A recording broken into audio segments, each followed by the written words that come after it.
सीधे मुद्दे पर आते हैं। आज हम जिस खौफनाक कहानी का विश्लेषण करने वाले हैं, उसमें जिंदा रहने की कीमत एक बहुत बड़े धोखे और विश्वासघात से चुकाई जाती है।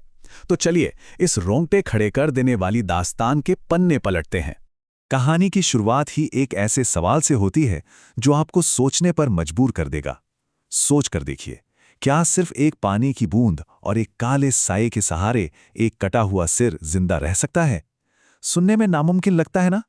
लेकिन असलम के साथ ठीक ऐसा ही होता है।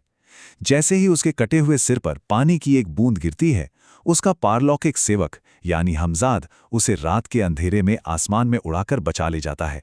तो चलिए इस खौफनाक शुरुआत की तरफ बढ़ते हैं जो एक सुनसान और अंधेरे खंडहर में होती है। अब आप शायद सोच रहे होंगे कि ये हमजाद आखिर भला क्या है। सीधे शब्दों में कहें तो ये एक पारलौकिक जिन या सेवक है। ये उड़ सकता है, काला जादू कर सकता है और यहां तक कि इंसानों को अपने वश में भी कर सकता है। लेकिन इसकी एक बहुत बड़ी कमजोरी है। इसकी ताकत पूरी तरह से असलम की शारीरिक स्थिति से जुड़ी है। इसलिए हमजाद की अपनी ताकत बनाए रखने के लिए असलम के लिए एक नया शरीर ढूंढना कोई चॉइस नहीं, बल्कि एक बहुत बड़ी मजबूरी बन जाता है। और यहीं से बिछती है धोखे की बिसात। रजिया के लिए बुना गया एक बेहद खतरनाक जाल। असलम अपनी पुरानी प्रेमिका रजिया से क्या कहता है, जरा इस वादे पर गौर से सुनिए। वो कहता है कि मैं तुम्हें इस दोज़ख जैसी दुनिया से दूर ले जाऊंगा, मेरी दुनिया में, जहां तुम और हमारा बेटा अली पूरी शान से रहेंगे। कितना प्यारा और प्रोटेक्टिव वादा लग रहा है ना? लेकिन असल में वो रजिया से अपना काम निकलवाने के लिए उनके बेटे अली के प्रति रजिया के प्यार को एक घातक हथियार की तरह इस्तेमाल कर रहा था। बाहर से सब कुछ कितना सुनहरा लग रहा था, बेटे के लिए राजशाही जिंदगी और रजिया के लिए एक नई दुनिया। लेकिन पर्दे के पीछे की सच्चाई एकदम काली थी। असलम के शब्दों और उसके असली इरादों में जमीन आसमान का फर्क था। उसके लिए रजिया कोई जीवन साथी नहीं थी, बल्कि सिर्फ एक मोहरा थी, एक डिस्पोजेबल टूल, जिसे इस्तेमाल करके उसे एक नया जवान शरीर छुड़ाना था। इस नए शरीर को पाने के लिए हमजाद ने पूरी प्लानिंग की।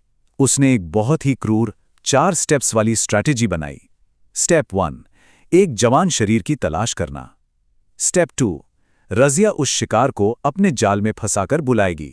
स्टेप 3, हमजाद रजिया के दिमाग पर कब्जा करेगा और शिकार का सिर धड़ से अलग करवाएगा। और फाइनली स्टेप 4, असलम के कटे हुए सिर को उस नए शरीर से जोड़ दिया जाएगा। एकदम परफेक्ट और खौफनाक प्लानिंग। ये तो थी थ्योरी। अब चलते हैं उस खूनी बगीचे की तरफ जहां हुसैन के साथ वो भयानक रात हकीकत में बदल जाती है। उस रात बगीचे में हर गुजरता मिनट भारी था। रात के 9 बजे असलम खंडर में बेचैनी से इंतजार कर रहा है। 9:30 बजे रजिया अपने मौजूदा मंगेतर हुसैन को उस सुनसान बगीचे में ले आती है। और फिर रात के 10 बजते हैं, वो जानलेवा पल। और ये सब असलम बहुत ही बेबसी और भारी जलन के साथ अपनी आंखों से देख रहा था। अब यहां एक पल के लिए रुकते हैं। क्या रजिया वाकई एक भूत के लिए अपने ही बेगुनाह मंगेतर की जान ले लेगी? आप खुद सोचिए, इस नैतिक दुविधा का बोझ कितना भारी होगा। सस्पेंस बिल्कुल चरम पर था। जैसे ही हुसैन रजिया के पास आता है, गेम बदल जाता है।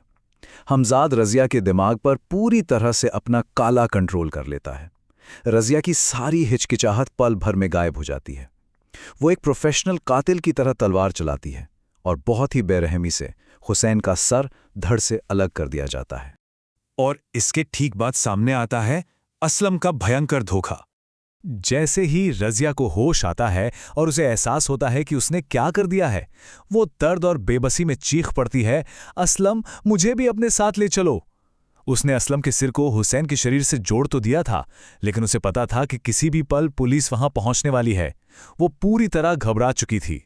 और यहीं पर होता है कहानी का सबसे बड़ा विश्वासघात। हमजाद रजिया की चीखों को पूरी तरह इग्नोर कर देता है। वो जिन असलम के उस नए जुड़े हुए शरीर को लेकर हवा में उड़ जाता है। और पीछे क्या बचता है? एक खूनी मंजर, जहां पुलिस पहुंचती है और रजिया को मर्डर के चार्ज में गिरफ्तार कर लेती है। असलम ने उसे बिल्कुल अकेला छोड़ दिया, अपने किए की सजा भुगतने के लिए। अब जरा फोकस शिफ्ट करते हैं उन 21 दिनों की यातना पर जो असलम को उस खंडहर में अकेले सहनी थी। पूरे 21 दिन असलम को उस चुराए हुए शरीर के साथ पूरी तरह से जुड़ने के लिए 21 दिनों तक भयंकर दर्द और एकांत सहना पड़ता है। हाँ, इस बीच उसे रज़िया और अपने बेटे के लिए थोड़ा गिल्ट ज़रूर फील होता है, लेकिन सच कहें तो वो इसे अपनी नई जिंदगी का एक ज़रूरी हिस्सा मानकर बर्दाश्त कर लेता है। इस पूरी कहानी की सबसे बड़ी और कड़वी सच्चाई देखिए। 21 दिन बाद असलम एक नए, जवान और मजबूत शरीर के मजे ले रहा है, और रज़िया, जिसने उसके लिए अपना सब कुछ दांव पर लगा दिया, अपनी आज़ादी खो दी, वो पुलिस की हिरासत में सड़ रही है। एक तरफ अलौकिक इनाम और दूसरी तरफ इतनी भयानक सांसारिक सजा। ये विडंबना एकदम अनफेयर है। तो दोस्तों, इस विश्लेषण के अंत में एक बहुत बड़ा सवाल हमारे सामने खड़ा होता है। असली राक्षस आखिर कौन है? वो पारलौकिक जिन, या फिर वो इंसान जो दूसरा मौका पाने के लिए अपनों की ही बलि चढ़ाने से पीछे नहीं हटता? ये कहानी हमें लालच और धोखे के बारे में बहुत कुछ सोचने पर मजबूर कर देती है। इस दिलचस्प सफर में हमारे साथ बने रहने के लिए आपका बहुत बहुत शुक्रिया।